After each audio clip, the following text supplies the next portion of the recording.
जब भी हम क्वेश्चंस को याद करते हैं ना तो हमसे याद तो हो जाता है, लेकिन जब बात आती है उसका आंसर लिखने में, वो भी जब लॉन्ग आंसर हो जिसके मार्क्स बहुत ज्यादा होते हैं, हमें प्रॉपर तरीके से full out of full marks नहीं मिल पाते। तो सबसे पहले पहला जो स्टेप आता है वो होता है बच्चों स्ट्रक्चर को अच्छे तरीके से बनाना। लेकिन बच्चों आज की ये जो वीडियो है वो आप सभी के लिए एक गेम चेंजर टाइप साबित हो सकती है। इट मीन्स कि जो मैं आपको स्टेप और मेथड बताऊंगा कि लॉन्ग आंसर लिखने का ये सबसे बेस्ट तरीका होता है, तो देखना डेफिनेटली बच्चों आपसे इतनी सी भी गलती नहीं होगी अपने आंसर में और आपको full out of full marks जरूर मिलेंगे। तो हेलो बच्चों, कैसे आप सभी।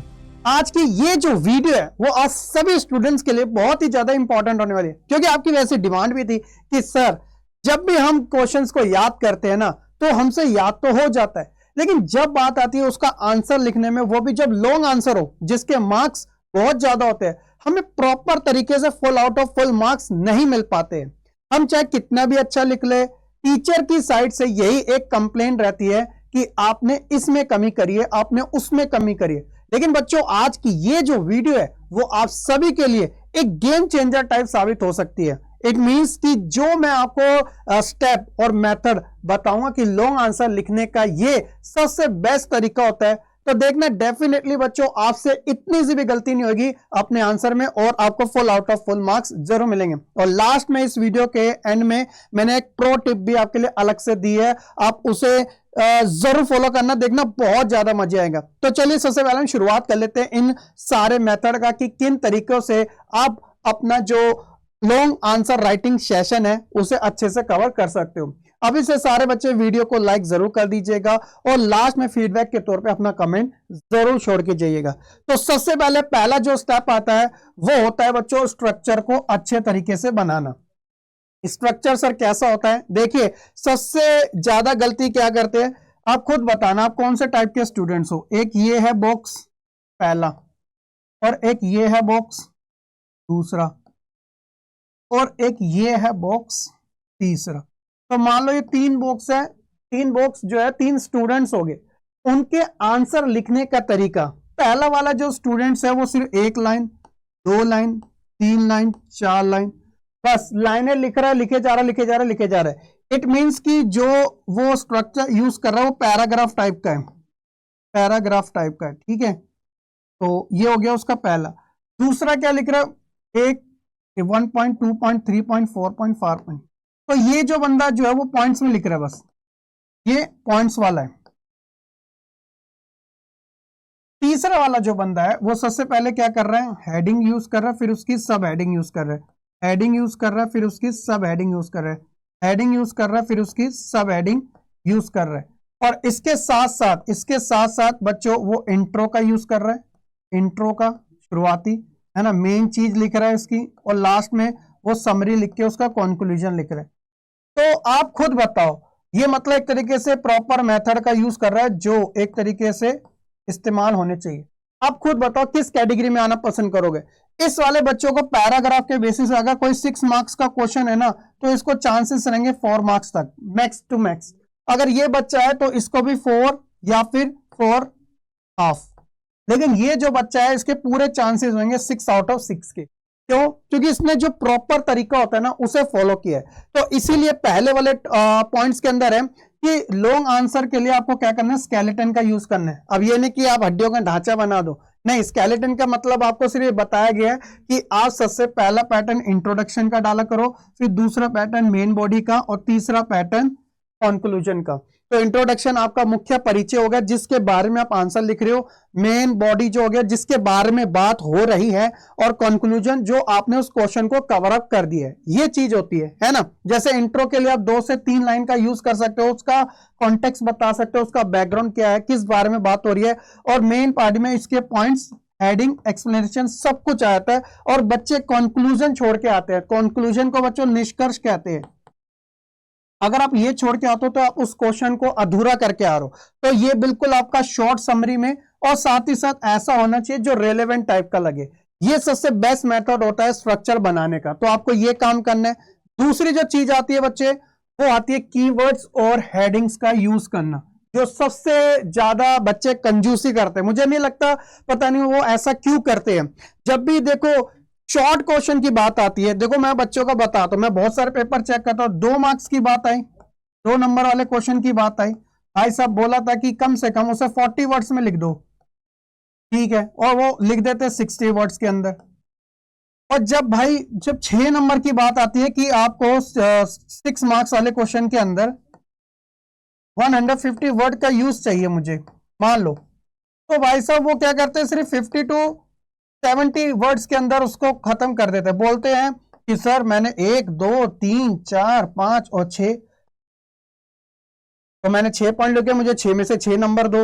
यार देखो, जब भी लॉन्ग आंसर होता है तो एग्जामिनर बहुत सारी चीजें आपकी एक चेक करता है, वो देखता है कि आपने जो वर्ड्स लिमिट है वो सही तरीके से यूज करी है नहीं। अगर आपने ये सही तरीके से यूज नहीं करी, चाहे आपने कितना भी अच्छा लिखो, तो आप हकदार नहीं कहलाते फुल आउट ऑफ फुल के, ठीक है। तो इसलिए आपको करना क्या है, अगर आपके पास वर्ड्स कम है ना, तो आप हेडिंग और सब हेडिंग का यूज करके उसे अच्छे वे में प्रेजेंट कर सकते हो, क्योंकि लॉन्ग आंसर को प्रेजेंट करना भी एक आर्ट है और वो आपको आनी चाहिए, ठीक है। तो इसके लिए आपको क्या करना है, सबसे अच्छा रहता है हेडिंग और सब हेडिंग का यूज करना। यानी कि आपने हेडिंग सब हेडिंग क्या होती है, ये हो गया मेन टाइटल जो उसके ऊपर लिखा होता है, और उसके बारे में छोटी सी समरी 2 लाइन के अंदर, तो वो हो गया आपकी सब हेडिंग। तो ये हो गया हेडिंग और ये हो गया आपकी सब हेडिंग। उसी तरह दूसरी हेडिंग ये रही, फिर यहाँ पे आप लिख दो उसकी सब हेडिंग, छोटी 2 लाइनों की, फिर आप तीसरा पॉइंट में लिखो हेडिंग्स, फिर तीसरे में सब हेडिंग, ये रही 2 लाइन में। तो इससे क्या होगा कि एक अच्छा रहेगा कि प्रेजेंट आपका बहुत अच्छा होगा, गैप नजर आएगा।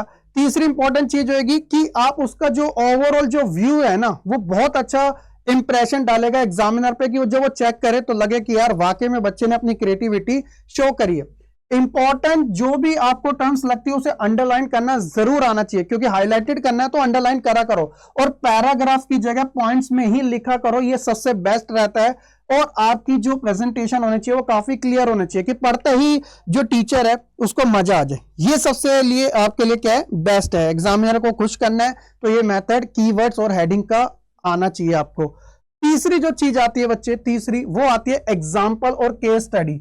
बहुत से बच्चे एग्जाम्पल जो है ना वो बहुत बुरे से देते हैं, मैं यही कहूंगा, मतलब इररिलेवेंट टाइप के देते हैं। जब आप एग्जाम्पल अच्छे से नहीं देते तो उसका इंप्रेशन भी बहुत गलत पड़ता है।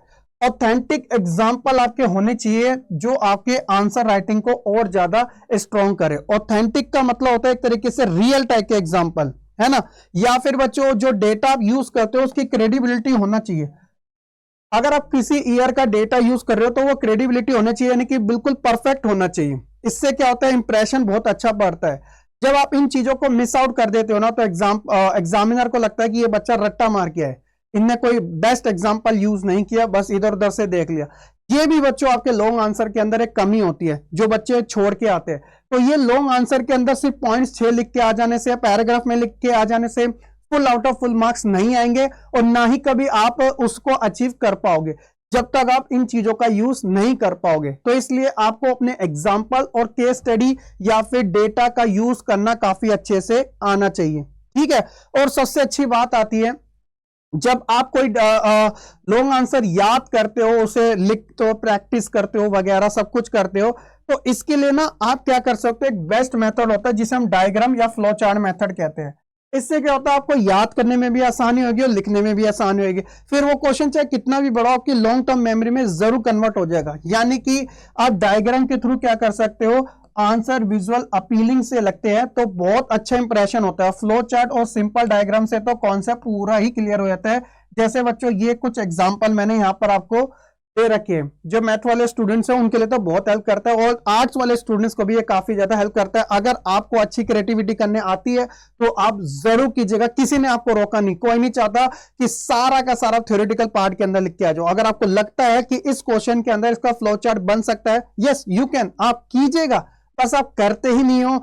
यही चीज जो है वो आपके मार्क्स को कट आउट कर देती है। अगर आप इन चीजों का यूज करोगे ना, तो मैं आपको गारंटी देता हूं बच्चों, आपका कोई मार्क्स नहीं कटेगा, ऊपर से शाबाशी आपको अलग से मिलेगी, क्योंकि आप थ्योरी के साथ डायग्राम और फ्लो चार्ट का भी बहुत अच्छे तरीके से क्या कर रहे हो, इस्तेमाल कर रहे हो, है ना।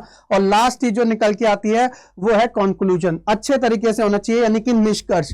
2-3 लाइन में ओवरऑल उस चीज की आराम से बिल्कुल बढ़िया तरीके से समरी लिख दीजिएगा, और उसके अंदर बच्चों जो भी चीज है वो रेलेवेंट टाइप की होनी चाहिए, जो आपने आंसर उसका लिखा है। यानी कि आपने बिल्कुल शुरुआत करी थी इंट्रो के साथ, ठीक है, आपने उसका बेस्ट तरीके से मेन पार्ट किया, लेकिन आपने कंक्लूजन सही नहीं किया, है ना, कंक्लूजन सही नहीं किया, यहां आपने गलती कर दी। क्योंकि बच्चे क्या करते हैं, शुरुआत में मेहनत कर लेते हैं, बीच में और लास्ट उल्टा सीधा नहीं। अगर आप लॉन्ग आंसर कर रहे हो, उसकी स्ट्रेटेजी को फॉलो कर रहे हो, तो स्टार्टिंग से एंडिंग बिल्कुल बेस्ट होनी चाहिए। तो ये कुछ तरीके हैं 5 जिन्हें आप अपना सकते हो अच्छे तरीके से। और मैंने आपको कुछ एक बोनस टिप के लिए भी बोला था, तो वीडियो में एंड नहीं करूंगा। बोनस जो टिप है बच्चों वो ये है, बोनस टिप या प्रो टिप कह लीजिएगा, वो ये है बच्चे कि जो आपकी फर्स्ट लाइन होती है ना आंसर की, first line and last line, इसके ऊपर आप जितना अच्छा काम कर सके उतना आपके लिए बेस्ट रहेगा, उतना आपके लिए बेस्ट रहेगा। क्यों रहेगा, मैं उसका रीजन बताता हूं। मान लो आप कोई आंसर लिख रहे हो 6 नंबर का, लेकिन आपने शुरुआत ही गलत कर दी, तो first impression is the last impression. जब एग्जामिनर चेक करने बैठेगा, ओहो मजे नहीं आया, ये लिखना क्या चाह रहा है, कंफ्यूज होगा, यानी कि इंप्रेशन थोड़ा डाउन चलेगा। फिर देखेगा यार मेन टीम ने ठीक लिखा है, कंक्लूजन थोड़ा उल्टा सीधा, तो वो 6 में से आपको 4 या 4.5 या 5 तक सेटिस्फाइड कर सकता है जितना आपने अच्छा आंसर लिखा होगा। लेकिन वहीं दूसरी साइड जो आपने हेडिंग का यूज किया, इंट्रोडक्शन दिया, आपने फर्स्ट लाइन बेस्ट तरीके से करी, और आपने जो क्वेश्चन याद रखा था उसका आपको शुरुआती पार्ट बहुत अच्छा था, तो उससे क्या है कि आपको एक सही मार्ग मिल गया, एक सही डायरेक्शन मिल गया। अब उस डायरेक्शन को आपको जस्ट फॉलो करना है। तो इससे देखो कि पॉजिटिव तरीके से आंसर लिखना शुरू किया, तो उसका इंपैक्ट मेन पर और कंक्लूजन के ऊपर भी अच्छा पड़ेगा। और जब आप एंडिंग बिल्कुल अच्छी करते हो, तो ये एक बेस्ट तरीका होता है। तो इसलिए जितना ज्यादा हो सके फर्स्ट एंड लास्ट लाइन को रिपीट करोगे, उतना ही अच्छा आपको लॉन्ग आंसर के अंदर हेल्प मिलेगी।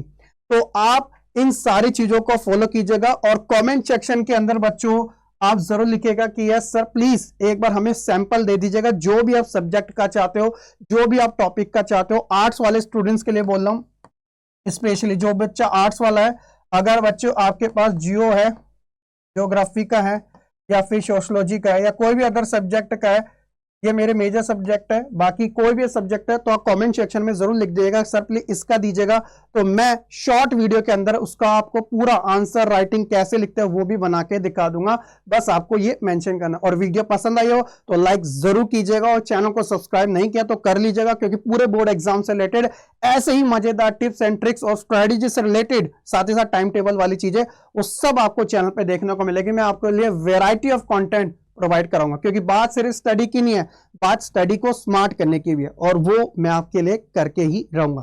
बहुत बहुत शुक्रिया, मिलते हैं नेक्स्ट वीडियो में। खुश रहे, पढ़ते रहे और ऐसे ही आगे बढ़ते रहे। जय हिंद।